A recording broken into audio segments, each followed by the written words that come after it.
안녕하십니까. 한 주도 여러분들 잘 보내셨지요? 지난 한 주간은 또 추석 연휴로 우리가 또 많은 고향을 찾아뵙지 못하고 또 우리 친지분들을 찾아뵙지 못했을지라도 우리가 또 쉼을 통해서 새로운 충전을 할 수 있는 그런 기회가 되지 않았나 생각을 합니다. 이제 아마 올해가 지나면 내년부터는 이제 코로나도 이제 모든 것들이 정상적으로 회복되지는 않겠지만 그래도 이제 작년하고 올해 같지는 않지 않겠나 이렇게 생각이 됩니다.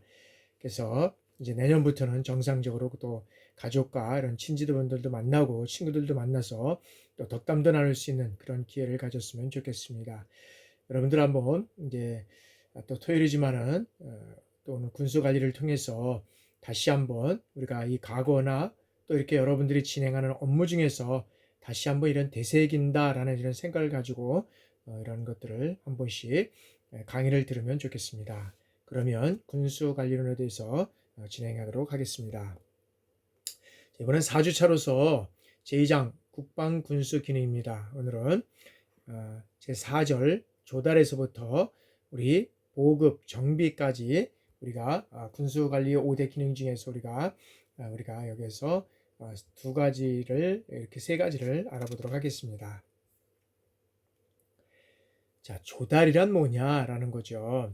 조달이라는 것은 조달 기능이라는 것은 소요 판단에 의해서 확정 편성된 군수 예산으로 이 필요한 장비와 물자, 그 다음에 시설 또는 용역 등을 획득해서 공급하는 기능이다라고 우리가 할 수 있다는 거예요. 근데 어떻게 공급하느냐? 적기, 정량으로 적정 품질의 어떤 물자 등을 경제적인 가격으로 이런 획득할 수 있는 획득원, 조달원이죠. 이 조달하는 것과 그 다음에 획득 방법, 즉 조달 방법을 결정해서 시행함으로써 국방 예산의 어떤 경제성과 이 효율성을 극대화하는 활동이다라고 우리가 이 조달을 정의할 수 있다는 것입니다. 따라서 이 조달 기능은 생산이라든지 구매 또는 무상 증여, 그 다음에 취득, 사용 대차, 교환, 동원, 징발 이런 것들에서 이제 이루어지고 있는데 타 군수 지원 기능에 대해서 이런 보완적 역할을 또한 하고 있다라고 우리가 볼 수 있습니다. 그럼 조달의 목적은 뭐냐라는 거죠. 조달의 목적은 조달의 목적은 최저의 어떤 국방 예산을 투입해서 최대의 군사력을 건설하는 데 있다라고 우리가 할 수 있죠. 그래서 아마 국방 같은 경우는 최저의 국방 예산을 투입해서 우리가 이제 경제적인 그런 측면이잖아요. 그죠? 최대의 군사력을 건설하는 데 있고, 따라서 이 조달 관리는 필요한 물자를 조달하는 이 조달 활동 자체의 목적이 있는 것이 아니라 적시, 정량, 적정 품질의 것을 경제적인 가격으로 획득하고 여기는 또한 국방상의 이익을 창조할 수 있는 이런 것들을 우리가 이제 여기에서는 군사 기능의 어떤 조달 기능의 목적이라고 할 수가 있다는 거죠. 그렇다고 한다 그러면 이 조달, 즉 군이 전 평시에 필요로 하는 어떤 장비라든지 물자, 시설, 용역 이런 것들을 군수품을 효율적이고 그 다음에 경제적으로 조달해서 적기에 또한 적소에 이거 지원하기 위해서는 어떻게 해야 되느냐라는 거죠. 여기에서는 여러 가지 어떤 그런 측면에서 우리가 이제 살펴볼 수 있는데 우리가 이제 한번 그 요소를 한번 살펴보도록 하겠습니다. 다시 한번 군이 전평시에 필요한 이런 장비나 물자, 시설, 용역 이런 어떤 군수품을 효율적이고 경제적으로 조달해서 적기적소에 이건 지원하기 위한 이런 어떤 우리가 질문을 해보아야 한다는 거죠. 그렇게 된다면 어떤 질문을 우리가 할 것이냐. 첫 번째는 어떤 품목을 조달할 것인가. 여기는 조달 품목을 결정하는 거죠. 그리고 어느 정도의 어떤 품질 수준을 조달할 것인가. 이 조달품의 어떤 품질, 즉 적정 규격의 어떤 결정을 여기에서는 조달할 것인가. 적정한 품질과 적정한 어떤 그 규격에 의해서 여기에서 결정을 해서 조달할 것인가. 언제 조달할 것이냐. 이 조달 시기를 결정을 하고 그다음에 얼마에 조달할 것이냐. 여기는 품목별 조량 수령을 결정을 하고 그 다음에 어느 지역에 누구로부터 조달할 것인가 이 조달원을 결정을 하고 그 다음에 어떠한 방법과 절차를 통해서 조달할 것인가 이 조달 방법을 결정해야 한다는 것이죠. 이러한 질문을 통해서 우리가 이제 군수품의 여러 가지 어떤 그런 조달 기능으로서부터 여기는 원칙이라든지 뭐 이런 것들을 우리가 한번 또 살펴보도록 우리가 하겠습니다. 자, 군수품 조달의 원칙에는 자, 이 조달 원칙이라는 것은 이 조달을 계획하고 집행하는데 어떤 지켜야 할 이러한 사항을 의미하는데 여기에서는 어떤 규정에 의해서 그것을 규정하고 있느냐라는 거죠. 여기는 방위산업관리 규정에 의해서 조달 원칙을 규정하는 그 규정 지침에 따라서 우리가 원칙에 따라서 그것을 조달하고 이루어 가야 된다는 거죠. 그런 어떤 이 방위산업 관리 규정이라든지 또 원칙이라든지 어떤 그런 지침이라든지 이거와 관련되지 않은 그런 조달 방법을 한다 그러면 나중에 또 문제의 소지가 분명히 있다는 거죠. 그래서 어떤 일을 우리가 하는 데 있어서도 보면 규정과 방침, 그 다음에 어떤 지침, 원칙 이런 것들이 상당히 중요하다 할 수 있습니다.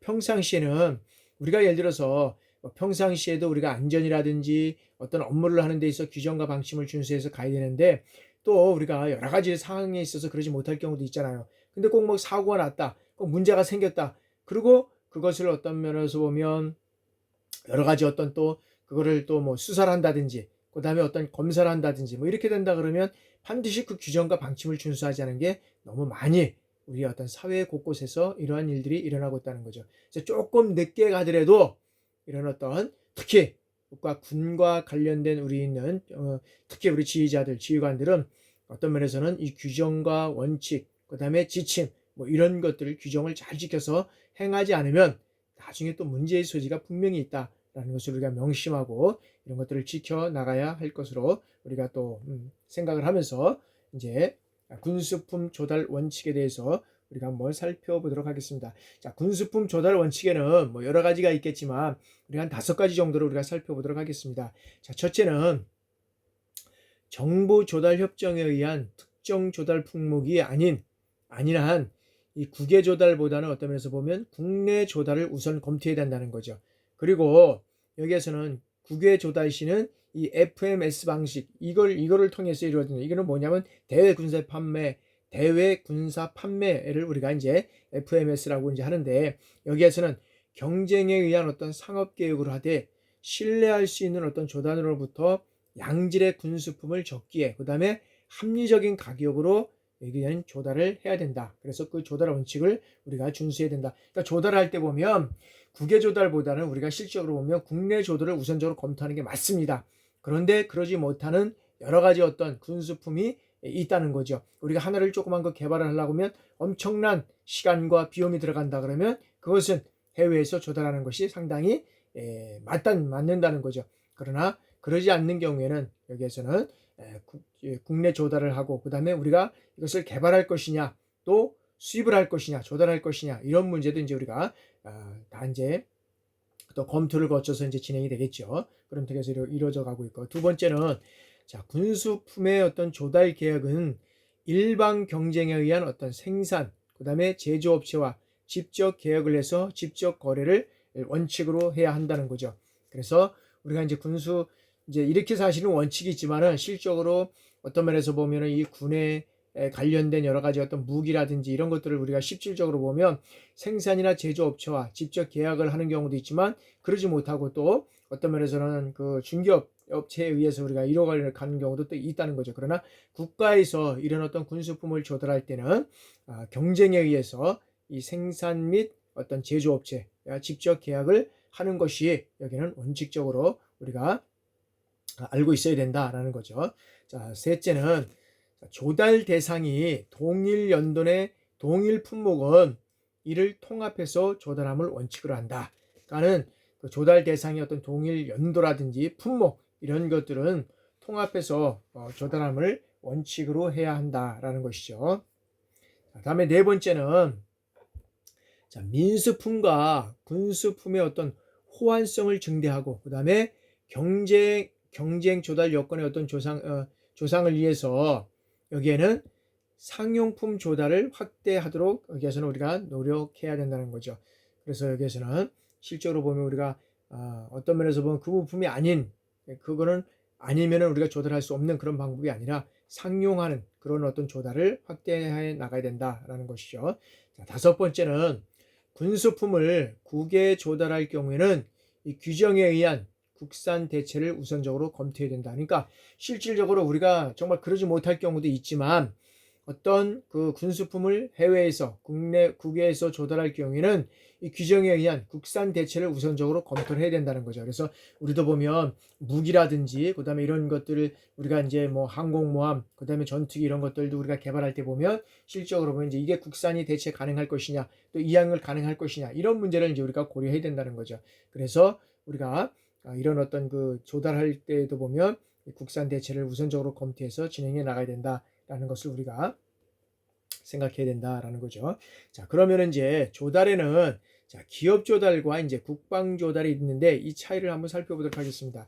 자, 기업 조달은 어떤 자사 규정과 그다음에 대부분 어떤 수의계약, 이 수의계약 방법에 의해서 최소의 예산으로 최대의 어떤 이윤을 추구하는 것이 우리가 기업이잖아요. 그러다 보니까 기업은 이런 어떤 수의계약 방법을 위해서 최소의 어떤 예산을 들여서 최대의 어떤 이윤을 추구하는 그런 어떤 물품을 추구하는 이런 쪽에서 우리가 이제 기업의 조달이라고 하면 자, 국방 조달은 어떻게 되냐? 이 국방 조달은 자, 예산 회계 관계 법규에 따라서 이 경쟁 계약을 원칙으로 하되 이윤의 동기는 결여되어 있으나 어떤 면에서 보면 최대의 어떤 국방력을 창출할 수 있는 그리고 현지 어떤 국방 수요를 충족하고 장래에 국가 비상시를 대비하는 이러한 어떤 그런 국방 조달이 이루어져 가야 된다는 거죠. 그러니까 뭐 어떤 면에서는 값이 싸고 현지에서는 우리가 좋다고 할 수 있겠지만 어떤 면에서 보면 이 장래에 이제 앞에 우리 국가 비상시에 대비해서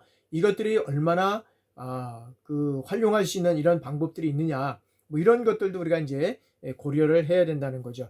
그래서 그 고려를 하지 않을 경우에는 여러 가지 우리가 뭐 싼 가격에 우리가 군수 아까도 얘기했지만 조달은 뭐 하여튼 최소의 비용으로 최대 효과를 높일 수 있는 이제 경제적인 측면이 고려를 돼야 되지만 뭐 이런 데서 현재에 의해서 그런 어떤 그 물품들 군수품들이 조달이 된다 그러면 장기적에 우리가 사용할 수 없다 그러면 이것 또한 문제라고 우리가 할 수밖에 없지 않습니까? 그래서 그런 측면에서는 우리가 한번 고려를 해야 된다라고 우리가 본다는 거죠. 자, 국방 조달 체계. 이제 국방 조달 체계를 우리가 한번 살펴보도록 하겠습니다. 자, 국방 조달 체계는 여기에 제일 문제 뭐가 어디가 있습니까? 국방부가 있습니다. 국방부. 국방부가 있고 국방부에서 이제 지시를 해가지고 지시를 하는데 어디는 방사청 있죠. 방사청. 여기서 이제 국방부에서 지시를 합니다. 그러면 여기는 방사청은 뭐냐면 계약관리본부입니다. 계약관리본부. 자, 여기에서 이제 계약을 해서 이제 국방부하고 협의를 통해서 이렇게 진행이 되죠. 그러면 국방부에는 어떻게 됩니까? 이제는 각군, 여기에서는 각군본부에 이제 예산을 여기에서는 이제 취합을 하죠.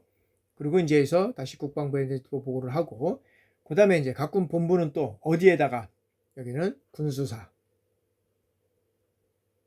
군수사에다가 이제는 또 조달 요구를 이제 하는 거죠. 그래서 조달 요구는 뭐 위임할 수도 있습니다. 이렇게 이제 국방부에서는 이렇게 이제 진행이 되잖아요. 그러면 여기에서는 각군본부에서는 방사청에서도 바로 또 이렇게 할 수도 있습니다. 그러면 어떻게 이제 여기에서는 이제 각군본부에서는 이제 조달 요구를 하는 거죠. 조달 요구. 그다음에 이제 공통물자 같은 겨. 자, 그러면 이 방사청에서는 계약관리본부다 보니까 여기에서는 이제 어떻게 됩니까? 계약을 하죠. 여기에서는 국내 계약이 있고 또 어떻게 됩니까? 상업 구매가 있다. 그 다음에 계약을 하게 된다 그러면 여기서는 국내에 또 업체가 있겠죠. 업체. 그러면 계약을 해서 바로 어디다가 군수사이사가 이제는 납품을 하죠. 이렇게 이제 이런 체제로 이제 진행이 됩니다. 그런데 이제 요거는 이제 어떤 국내적인 측면에서 이렇게 이제 봤을 때는 거고, 그 다음에 이제 미 국방부가 있죠. 미 국방부. 자, 미 국방부에는 여기에서는 뭐가 있느냐 하면 자, 미 안보 지원 본부가 있습니다. 미 안전 안보 지원 본부. 안보 지원 본부가 있고 그다음에 여기에는 또 뭐냐면 미 물자사령부가 있습니다. 미군은 이제 이런 체제가 이루어지는데 그러면 이제 방사청에서는 계약을 할 때는 국방부하고 계약을 하는 게 아니라 미 안보 여기 지원본부 여기서 이렇게 이제 하게 되는 거죠. 그럼 여기에 뭐가 있느냐 하면은 여기에는 이제 주미 군수 근무단이라는 거, 근무단을 통해서 이제 이렇게 미군 안보 지원부를 하고 그러면 여기서 이제 이걸 통해서 어떻게 됩니까? 여기에서 이 수송 업체를 통해서 군수사에다가 이제 바로 해서 납품을 하게 되는 거죠. 이런 어떤 국방 조달 체계를 통해서 이루어져 간다는 거죠. 그래서 여기는 꼭 이런 것이나 타국에는 이제 조금씩 나라별로 이제 다르다 보니까 이제 미국에 우리가 예를 든 거고, 그러나 요거는 이제 외국의 이제 사항이고, 요거는 이제 국내적인 상황에서 국방부에서 방사청을 통해서 이제 계약을 담당 부서가 이루어져 가고 그다음에 국방부에서 관리 감독을 하고 뭐 이런 측에서 이제 우리가 이루어져 간다는 거죠. 그래서 국방 조달 체계는 이제 이런 측에서 이제 이뤄간다는 것을 우리가 이제 생각을 하고 다음에 이제 국방 조달 방법을 한번 알아보도록 하겠습니다. 자, 국방 조달 방법에는 자, 내자 조달이라고 하죠. 이 국고 조달. 자, 군에서 필요로 하는 어떤 장비라든지 물자, 그다음에 용역 이것을 원화로 국내 시장에서 조달하는 것으로 여기는 중앙 조달에 있고 부대 조달, 그다음에 대체 조달, 특정 조달 이런 것으로 우리가 나눠서 이제는 조달을 할 수 있다는 거죠. 그래서 이런 조달 방법이고요. 그다음에 자, 중앙 조달은 내자 조달은 국고 조달이고 중앙 조달은 자, 전국적으로 필요로 하는 일체 어떤 이 공통 품목이라는 게 있죠. 이 공통 품목을 전문적이고 그다음에 독립적으로 이 조직된 중앙 단일 이 조달 기관에서 이 통합 조달하는 것을 말하고 이 국방부 관련 기관인 이 방위산업청이 이제는 중앙 조달 기관이 이제 된다는 거죠. 아까 그래서 우리가 여기서 한번 보시면 방위산업청에서 요 공통 요거를 이렇게 해서 구매를 하고 해가지고 조달을 하는 거죠. 그래서 이제 방위산업청이 중앙 조달 기관이 돼서 각 군의 어떤 공통 품목이라든지 국방 규격 품목 부대 개발 완료 품목, 중앙 조달 실적 품목, 방산 품목, 외자 품목, 특정 품목, 뭐 이런 것들이 이제 방위산업청이 중앙 조달의 어떤 기관이 돼서 이런 것들을 이제 통합적으로 구매를 하고 그다음에 거기에서 이제 계약을 하면서 이루어져 가는 거죠. 자, 그리고 부대 조달이라는 것은 뭐냐면 자, 수요군의 예산을 배정해서 그 부대의 어떤 특성에 부합되는 이 소액 품목을 조달하게 하는 이 소규모 조달 방법을 우리가 부대 조달이라고 한다라는 거죠. 그래서 그리고 또 대체 조달은 정부의 어떤 특별 회계 예산에 의해서 우리가 조달하는 것이고 그다음에 특정 조달은 자, 국가 간의 이 양어 품목을 어떤 국제 입찰로 해서 조달하는 이러한 것들을 우리가 특정 조달이라고 또 우리가 할 수 있다는 거죠. 자, 다음에는 이제 해외 조달을 우리가 한번 살펴보도록 하겠습니다. 이 해외 조달.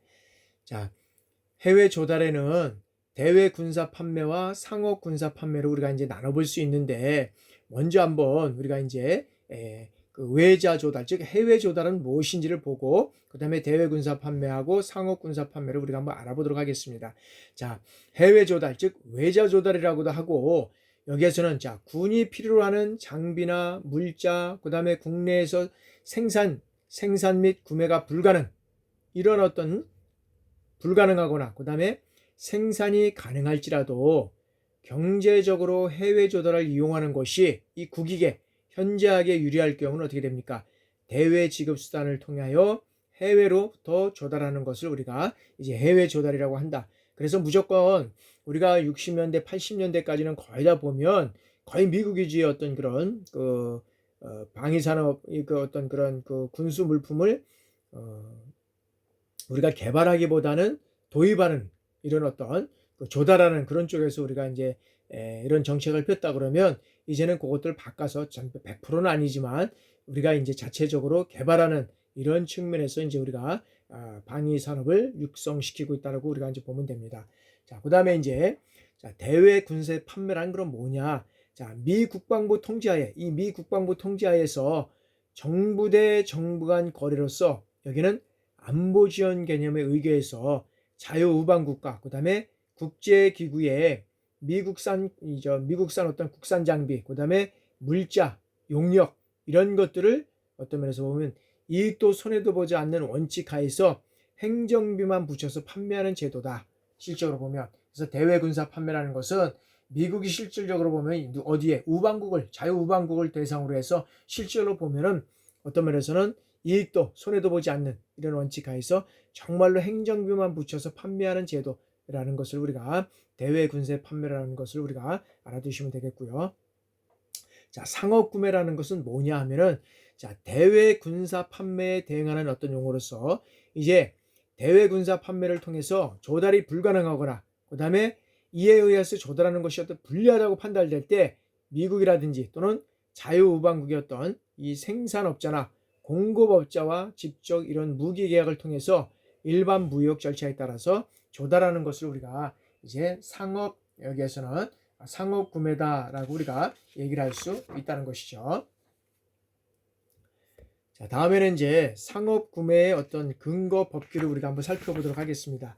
상업 구매의 어떤 근거 법규는 자, 상업 구매란 여기에서는 그 대외 군사 판매에 대응되는 용어라고 우리가 얘기를 했죠. 그래서 대외 군사 판매를 통해서 조달이 불가능하거나 그다음에 이에 의해서 조달이 거의 불리하다고 판단될 때 아까도 얘기했지만 미국이라든지 그다음에 자유우방국 그다음에 어떤 생산업자와 공급자와 직접 이런 무역 계약을 통해서 일반 무역 절차에 따라서 조달하는 형태를 우리가 아까도 얘기했지만 상업구매라고 얘기를 했습니다. 그러면 이 상업구매의 어떤 근거 법규는 어디 있느냐?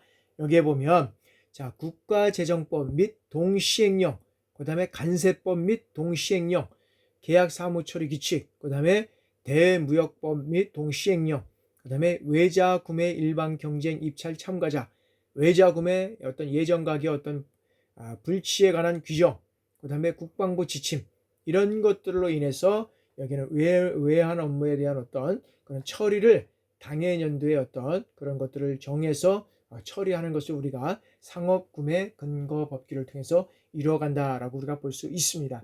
그러면 이 상업구매 방법에는 어떤 것이 있느냐라는 거죠. 상업구매 방법에는 여기에서는 매매라든지 그다음에 임차, 그다음에 도급, 기타 어떤 계약을 하는 경우에는 어떻게 됩니까? 이 공고를 해서 일반 경쟁에 붙여야 한다는 거죠.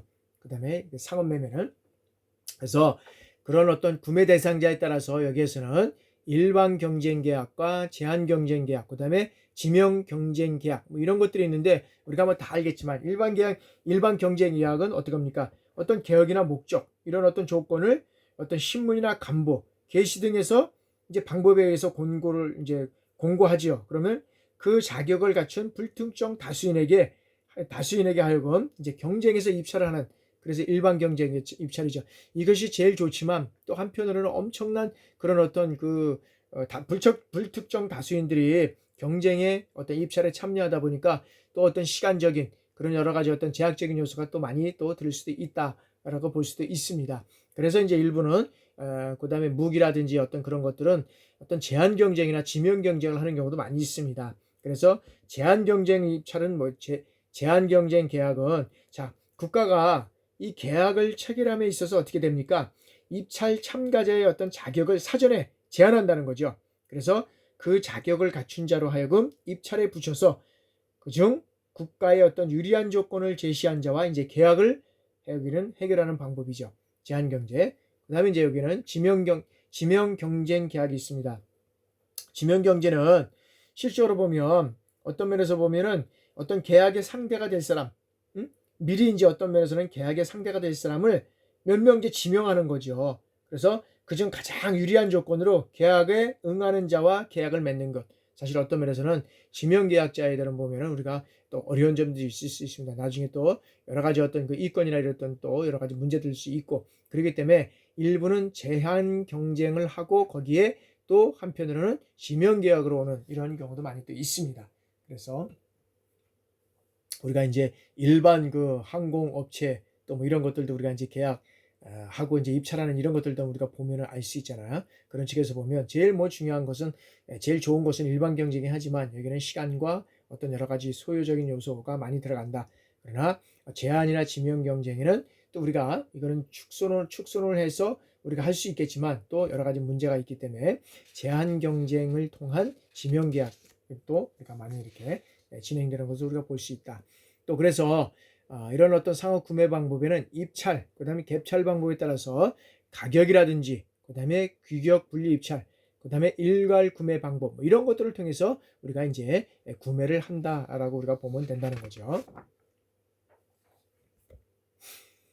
그래서 이런 이제 외자 구매와 내자 구매의 어떤 우리가 이제 비교를 우리가 통해서 우리가 살펴보면 여기에서 보면은 뭐 조금씩 변경될 수는 있지만 이제 이 수준에서 이뤄간다는 거죠. 자, 외자 구매하고 내자 구매. 자, 입찰 참가 자격은 자, 국가재정법이라든지 계약 사무처리 규정 외에 입찰 자격이라든지 등록에 관한 어떤 별도 규정을 적용을 한다는 거죠. 그러나 내자 구매는 어떻게 됩니까? 국가재정법에 의해서 계약 사무처리 규칙에 적용을 딱 하고 있다는 거죠.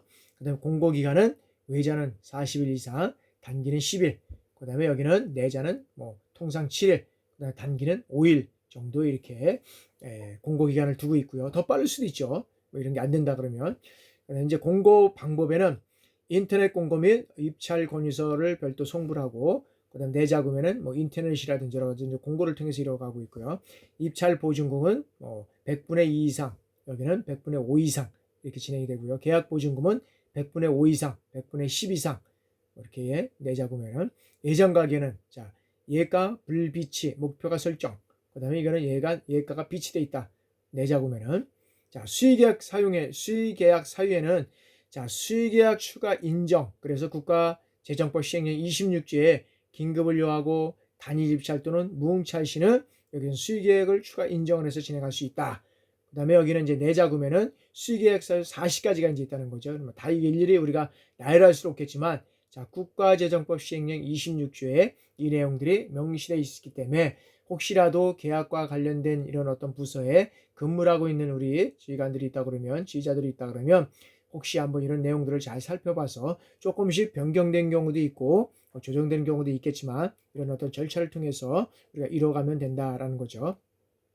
자, 부보 및 대금 결제다. 이 부보라는 거가 좀 있는데 어떤 면에서는 이게는 이제 어떤 그런 부보라는 것은 실적으로 우리가 일반적으로 우리가 봤을 때는 상을 당한 사람, 어떤 죽은 사람 뭐 이런 것들을 우리가 이제 부보라고 그러잖아요. 근데 여기에서는 어떤 그 연고자들에게 이제 어떤 그 알리는 서신이라고 하면 됩니다. 알리는 서신.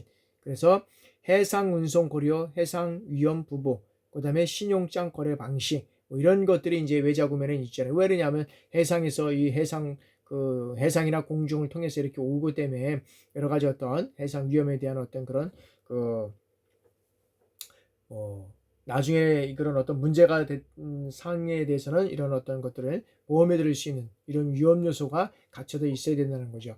내재 구매는 부보하지 않는다는 거죠. 내재이기 때문에 현금 거래 및 채무 부담 형식을 통해서 여기서 이루어져 간다. 그래서 외자 구매와 내자 구매의 어떤 차이를 우리가 다 알 수는 없겠지만 이런 쪽에서 우리가 그 입찰 자격 기준이라든지 그다음에 어떤 뭐 공고 기간, 어떤 수의계약 방법, 그다음에 대금 결제 방법 이런 거 정도는 우리가 한번 눈여겨보면 우리가 좋겠다라는 거죠.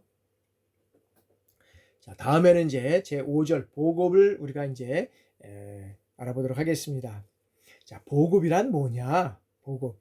그래서 자, 군수의 핵심으로서 군의 임무 수행에 필요한 군수품을 사용 부대에 공급하는 일련의 어떤 절차와 활동을 우리가 보급이라고 할 수 있다라는 거죠. 그래서 그러면 일련의 어떤 절차와 활동은 뭐냐라는 것을 우리가 살펴보면 자, 군수품의 정확한 수요와 그다음에 수요 판단, 청구, 수령, 저장, 분배, 처리 이러한 것들을 단계적으로 활동하는 것을 우리가 말한다 할 수 있다라고 할 수 있습니다. 그래서 여기에서 보면 이게 군 보급 계통과 지원 시설로 유입된 어떤 군 보급품 이것들이 실제 어떤 사용 부대가 사용할 수 있도록 처리하는데 이 관련된 제반 활동이다. 보급이. 그래서 이와 관련된 어떤 기록 업무는 어떤 군수품의 후송, 그다음에 반납, 그다음에 폐처리 등 이러한 업무를 우리가 포함하고 있다라고 볼 수 있다는 거죠. 그래서 이러한 어떤 보급 활동은 여기에서 보면 자, 군수 관리의 어떤 목표인 여기는 효과성, 그다음에 경제성, 그다음에 여기서는 능률성, 이런 것들이 달성될 수 있어야 한다는 거죠. 그래서 군수 기획관리 체계 내에서 이 보급 관리가 이런 것들이 효과적이고 경제적이고 능률적으로 이루어져야 한다는 거죠.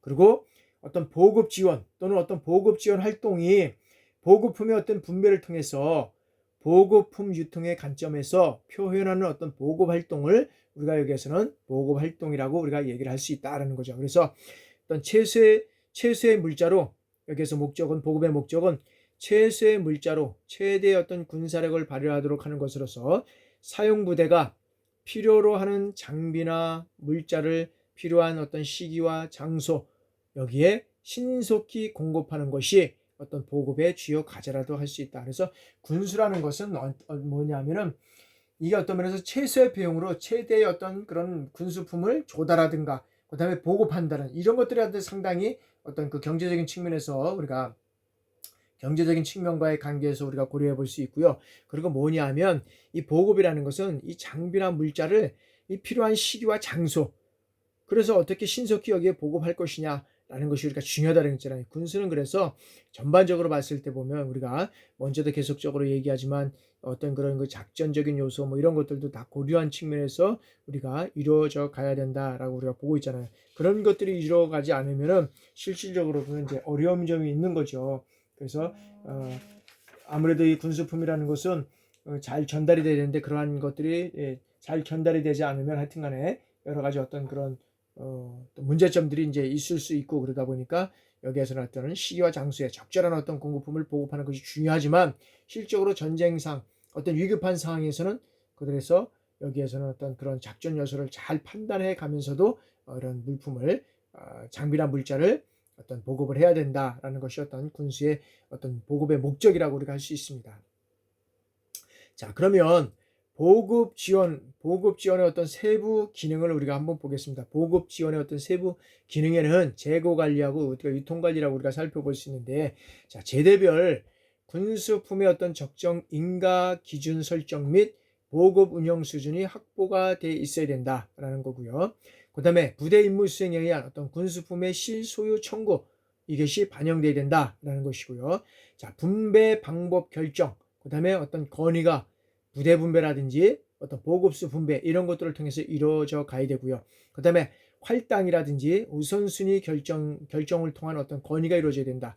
그 다음에 또 초과품이라든지 잉여품, 폐품, 선물 이런 것들과 어떤 노획한 적의 어떤 보급품이라든지 장비의 어떤 수집과 처리 이런 것들이 또 여기에서는 어떤 이루어져 가야 된다는 거죠. 기타 어떤 청구 보급 제도라든지 분배 체계 발전, 그다음에 재고 관리 제도 발전, 재물 뭐 이런 조사, 자산 평가라든지 제도 발전, 보급망 관리 어떤 그런 제도 발전 이런 것들이 여기에서는 보급 지원의 어떤 세부 기능으로서 이런 것들이 여기 대해서는 어떤 이루어져 가야 된다라고 우리가 볼 수 있다는 거죠. 자, 다음에는 이제 보급의 어떤 준칙을 우리가 한번 살펴보도록 하겠습니다. 보급의 준칙에는 우리가 이제 뭐 여러 가지가 있는데 우리가 하여튼 네 가지 아까도 얘기했지만 어떤 그 세 가지를 통해서 우리가 한번 살펴보도록 하겠습니다. 자, 거기는 보급의 준칙에는 여기들은 효과성, 그 다음에 경제성, 그 다음에 능률성 이건 이제 세 가지가 되겠죠. 자, 첫 번째 효과성을 한번 알아보도록 하겠습니다. 자, 이 효과성을 달성하기 위해서는 제대별로 적정 수준의 어떤 보급 수준을 유지하고 그 다음에 정확한 수요 예측에 따라서 실시간 지원이라든지 그 다음에 이 작전과 연계된 보급 우선순위를 설정을 하고 그 다음에 작전 지역별 그 다음에 작전 부대별 통합 지원이 가능한 이 보급 지원 체제가 정립이 되어야 된다. 그 다음에 유통이 정지되지 않는 이런 어떤 직송이라든지 또는 근접 추진 지원이 가능한 이러한 군수 지원 체계를 이루어져 가야 된다.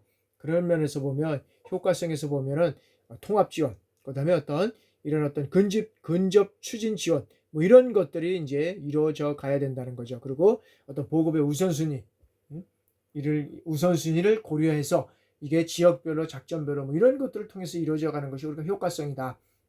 이제 경제성은 경제성을 달성하기 위해서는 정확한 수요 예측, 이 수요 예측 체제를 갖추고 적정히 어떤 보급 수준을 설정, 그 다음에 유지하고, 그 다음에 최대의 어떤 전투력을 유지하면서 여기서는 예산 소요는 어떻게 돼요? 최소화하고, 그 다음에 불필요한 수요를 억제하고 적절한 보급 통제 수단을 간구해야 된다라고 합니다. 그래서 이런 걸 하기 위해서는 어떻게 됩니까? 재고의 기록을 유지해야 되고, 그 다음에 재고조사 등 이런 어떤 활동들이 이루어져 가야 된다는 거죠. 이런 것들이 이루어져 가지 않으면 어떤 면에서는 이 경제성과는 어떤 면에서는 별개적으로 이루어져 가야 된다는 거죠. 그래서 우리가 이제 뭐 짧게 얘기하면 우리가 어떤 경제적인 소질에서 보면 집안에서도 보면 우리 가계부를 쓴다든지 이런 기록이 되지 않으면 이 경제성은 어떤 면에서는 최소화하고, 그 다음에 어떤 면에서는 불필요한 이런 어떤 억제 요소, 수요 요소를 우리가 판단할 수 없다는 거죠. 그래서 여기에서는 이런 어떤 기록을 통해서 여기에서 활동해 나가는 활동 중에 하나가 여기서는 경제성이다라고 우리가 얘기를 할 수 있습니다. 능률성입니다.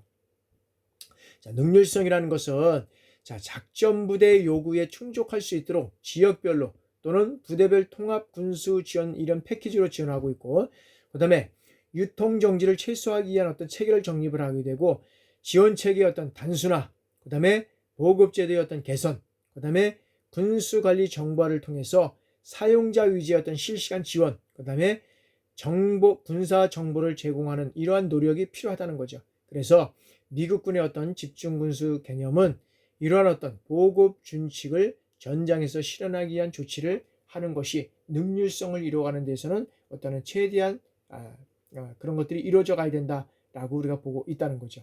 자, 다음에는 이 보급에서 이제는 우리가 이제 군대의 어떤 보급 활동은 군대의 어떤 보급 활동 5대 주기라고 하는 게 여기에는 어떤 것이 있습니까? 여기에서는 청구, 그 다음에 수령, 그 다음에 저장, 그 다음에 분배, 그 다음에 처리. 네, 이게 5대 기능이잖아요. 청구하고 수령하고 저장하고 분배하고 처리하고 이런 5대 기능에 대해서 우리가 한번 살펴보도록 한번 하겠습니다. 자, 첫 번째 청구입니다. 자, 사용부대가 부여된 임무를 수행하기 위해서 일정 기간에 필요로 하는 이 품목의 어떤 총 수량을 산정해서 이를 획득하기 위해서 지원시설에 제기하는 활동. 그죠? 최초에 청구하는 거잖아요.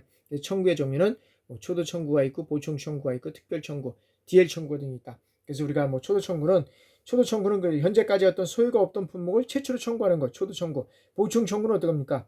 우리가 과거에는 수령한 경험이 있어요. 근데 이 인가량의 어떤 인가량의 이 보충을 목적으로 청구하는 거죠. 그러니까 더 보충해서 하는 거고요. 특별 청구는 얘기대로 특별하게 청구하는 거. DL 청구는 어떤 면에서는 현 실점의 용량을 어떤 면에서는 초과로 해서 즉시 어떤 연계가 불가능할 수 있는 이런 것들을 통해서 우리가 여기에는 DL 청구 방식을 우리가 이제 이루어간다라고 이제 보면 되고요. 자, 이제 두 번째는 수령입니다. 수령. 자, 자금이라든지 물자, 시설, 용역 이런 것들을 획득하는 것으로서 지원부대로부터 필요로 하는 물자, 장비 이것을 획득하는 활동을 우리가 이제 수령이라고 할 수 있죠. 그래서 인수시 유효사항은 어떤 것이냐면 먼저 보급품을 인수할 때는 외형이라든지 그 다음에 어떤 송증상의 포장 단위 재원과 서로 이상이 없을 때는 이 포장 단위로 인수하고 이상이 있거나 그 다음에 각종 품목이 하나의 어떤 포장으로 되어 있을 때는 포장을 개봉해서 확인하고 인수해야 된다는 거죠. 그리고 이 호송관이 없이 한물로 탁송된 이 보급품을 인수할 때는 어떻게 됩니까? 포장 내용을 개수하기 위해서는 이 개봉할 때는 물품 출납 공무원 입회하에 이 검수관이 개봉을 해서 이 검수해야 한다는 거죠. 실제로 이렇게 하고 있는지는 모르겠습니다. 그러나 이런 절차를 통해서 이뤄간다는 거죠.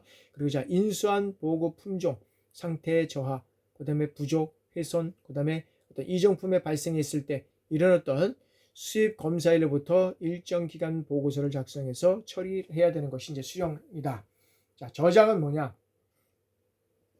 자, 물자를 보급 계통 내에서 받아들이기 위해서 이 수령 과정을 포함하여 일정한 장소에 보존 또는 위치시키는 행위나 상태를 우리가 이게 어떤 수령, 보관, 불출 기능 이런 것들을 포함한다라고 하는 거죠. 그래서 이런 수령 기능은 자, 소요 산정된 물자를 조달해서 보급 계통 내에 받아들이기 위한 어떤 모든 행위 또는 절차에 관한 기능이고, 자, 보관 기능은 어떤 것이냐? 수령한 물자를 물품 자체의 어떤 특징을 잘 보존할 수 있도록 일정한 장소에 보관하는 이 모든 행위를 우리가 얘기를 할 수 있다.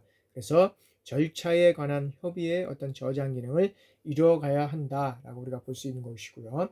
자, 이제 네 번째 이제 분배입니다. 자, 보급품의 어떤 흐름, 즉 보급품이 지원 계통을 통해서 지원자로부터 사용자에게 이전되는 과정, 그죠? 여기서 이전되는 과정이다. 그래서 이전되는 과정은 여기서는 너무 많으니까 여기서는 보급품의 어떤 공급에 있어서는 적게 정량을 공급할 수 있도록 해야 되고, 분배의 목표는 신속한 이동, 효율적인 분배, 그 다음에 비용의 최소화 이런 것들이 이루어가져야 되고요. 신속한 물자 이동이란 뭐냐면 지원부대로부터 사용부대의 어떤 신속한 물자 이동이고, 다음 군수품 관리의 어떤 고려종 능률성을 달성하기 위한 것으로서 어떤 최소 정지의 어떤 원칙과 최단의 어떤 우회의 원칙을 지켜야 간다라는 거죠. 그래서 나중에 한번 읽어보시고요. 자, 처리는 자, 물품 관리 기관은 자, 물품 관리관, 물품 출납 공무원, 물품 운영관, 이들이 어떤 대리라든지 분임관 이런 것들을 포함해서 자의에 의해서 소유권이라든지 또는 점유권을 그 지배 범위 내에서 이탈시키는 행위를 말한다. 이탈시키. 따라서 이 군사 물자에 관한 어떤 소유권 또는 점유권 또는 양도 이것들을 포기함으로써 어떤 망의 군수품 본래의 어떤 존재 목적에 관한 사용 관한을 성실하게 법률적 효과가 발생할 수 있다라는 거죠. 그래서 여기에 대한 어떤 처리 대상은 초과품과 잉여품, 그 다음에 폐품, 썰물 이런 것들이 우리가 이제 처리가 될 수 있다라고 우리가 이제 보면 된다는 거죠. 자, 보급 관리 및 지원 체계입니다. 자, 보급의 기본 방침과 보급 계획의 수립 통제는 제대별 참모부에서 수행되고, 보급 지원을 위한 어떤 집행 업무는 통상 군수 지원부대의 어떤 한 보급 지원 부대에서 수행한다. 그러면 보급 자료 기록의 어떤 중요성을 보면은 여기에서는 뭐 여러 가지가 있겠지만, 자, 재고 조서가 부정확한 이유를 한번 보겠습니다. 첫째는 자, 부속품을 보유하고 있으면서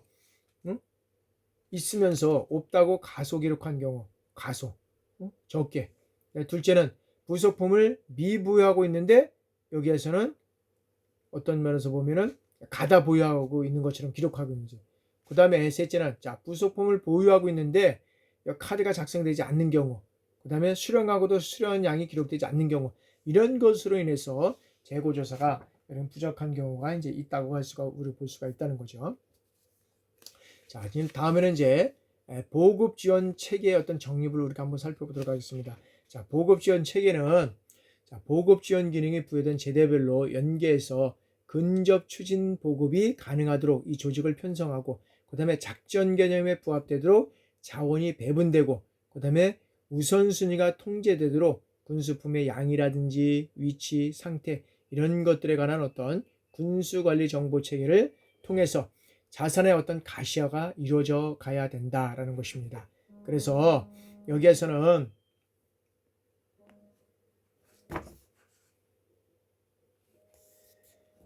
자, 유통관리란 뭐냐면 자, 군수품이 보급 계통을 통해서 생산자로부터 이 사용자에게까지 효과적이고 경제적이고 능률적으로 이동될 수 있도록 계획하고 집행, 분석, 평가하는 이런 활동을 우리가 유통관리라고 할 수 있다는 거죠. 그러면 이 유통관리 활동에는 자, 보급 자원을 배분하고, 보급품을 식별 및 분류하고, 그 다음에 보급품을 획득하고, 저장, 그 다음에 재고 통제, 불출 및 수송 이런 것들로 활동하는 것을 우리가 유통관리 활동이라고 우리가 볼 수 있다는 거죠. 자, 그럼 다음에는 보급관리 분석입니다. 보급관리 분석은 자, 일정 기간 어떤 시점을 기준으로 해서 한 보급관리 활동의 결과를 분석, 그 다음에 평가해서 여기는 이런 어떤 것들을 정보를 도출해서 활용하는 과정을 우리가 이제 보급관리 분석이다라고 했다. 자, 보급관리의 어떤 분석의 목적은 어디에 있느냐? 자, 일정 시점의 어떤 지원 능력을 명확히 하고, 그 다음에 일정 기간 어떤 지원 성과를 평가해서 차기의 보급관리 능력을 향상시키기 위한 것으로서 이 분석 결과는 획득 군수에서 군수 지원 분석에 반영해서 새로운 어떤 무기체계 개발에 적극 반영하도록 규정되어 있다는 거죠. 그래서 여기서 보급관리 분석의 어떤 대상 분야는 품목의 관리, 그 다음에 인가 저장품의 설정을 하고 운영 및 보급 순위의 적정성, 그 다음에 소유의 판단 정확성, 그 다음에 부족 자산, 보급 통제 효율성, 이런 것들이 어떤 보급 지원 성과와 관련된 모든 분야를 우리가 여기서는 얘기를 할 수 있다라고 우리가 볼 수 있다는 거죠. 자, 다음에는 이제 정비입니다. 정비. 자, 정비의 개념. 자, 정비란 뭐냐? 정비란 물자를 항상 사용 가능한 상태로 유지하거나, 그 다음에 사용 불가능한 상태를 사용 가능한 상태로 이 복구시키기 위해서 이루어지는 일체의 우리가 활동을 여기에서는 우리가 정비라고 얘기한다. 그래서 정비는 손질, 검사, 수리, 보존, 재생, 시험 개조 및 교정, 이런 것들을 우리가 통해서 이루어간다라고 할 수 있다는 거죠. 그래서 우리가 여기에서 이제 그 장비 전투 준비 태세를 이제 유지하는 일단 필수 요소를 우리가 한번 살펴보도록 하겠습니다. 이 필수 요소에는 어떤 것들이 있느냐라는 거죠. 자, 여기에서는 이제 첫 번째는 지휘 책임인데, 자, 전투 장비 태세를 유지하는 필수 요소의 지휘 책임은 각급 제대 지휘관의 책임으로 장비의 어떤 사용 가능 상태를 유지해야 되는 거죠. 그리고 장비의 어떤 남용 방지, 그 다음에 여건을 어떤 조성할 수 있는 책임이 여기는 지휘 책임으로 있고요. 기술 책임은 뭡니까?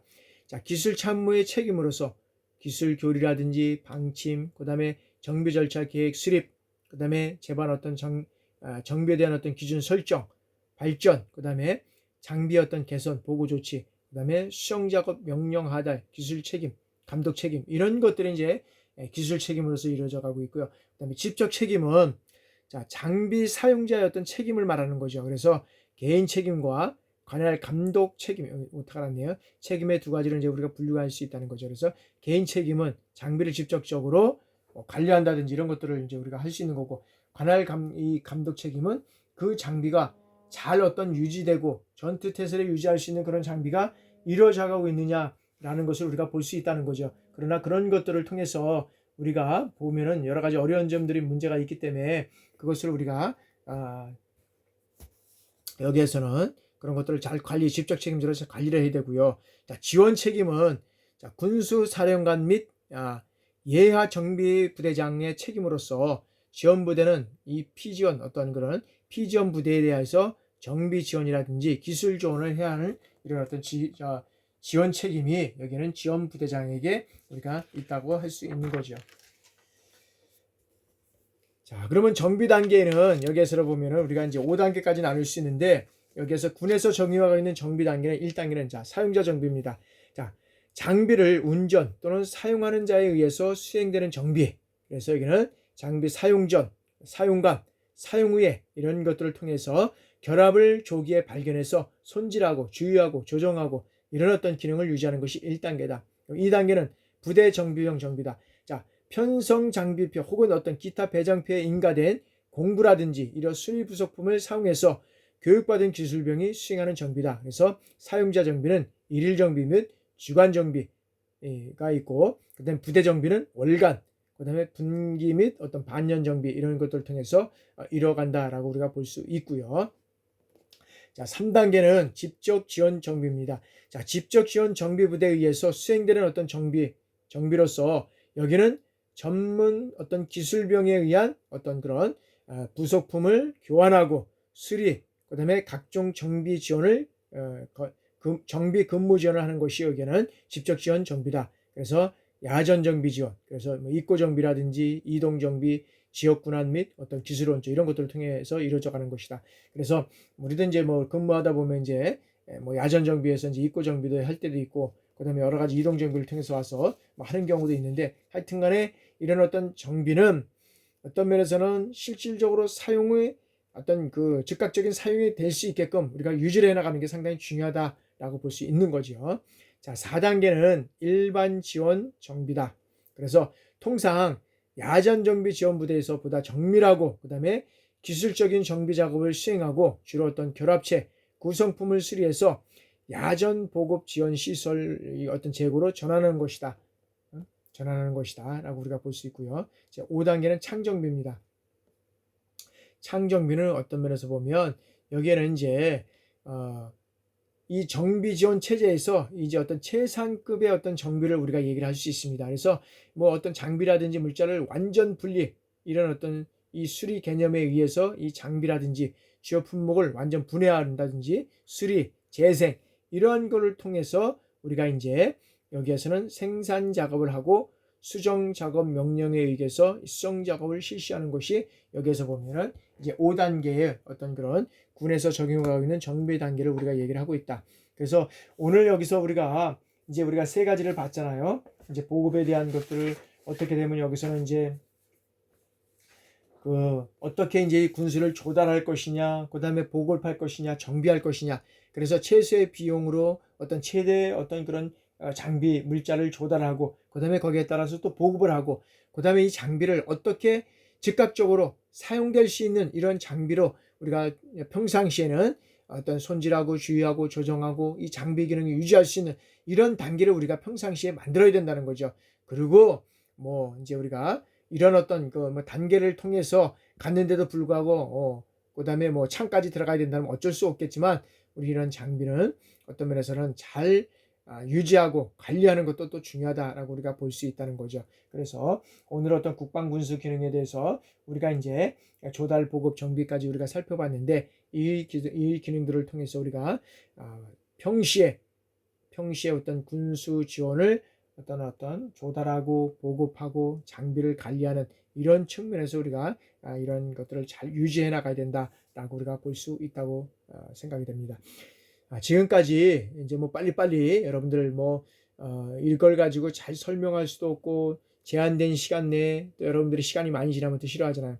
제한된 시간 내에 이것들을 하려고 하다 보니까 그 다음에 또 여러분들도 교재도 또 특별하게도 보면 없는 사람도 많이 있을 것 같고 그래서 교재 위주로 이렇게 진행을 하다 보니까 그냥 급하게 오는 경우도 있습니다. 그러나 여러분들한테 강의를 들으시면 또 국방 현직에 있는 어떤 그런 분들은 다 이해를 할 수 있을 겁니다. 그래서 이런 측면에서 이해를 하시고 또한 중간고사나 기말고사 볼 때는 여러분들의 어떤 서머리를 통해서 진행해 나갈 수 있도록 하겠습니다. 지금까지 여러분들 강의 듣느냐고 수고 많이 하셨습니다. 자, 한 주간도 여러분들 또 강의 들으시고 또 편안한 쉼도 얻기를 바랍니다. 여러분들 건강하시기 바랍니다. 수고 많으셨습니다.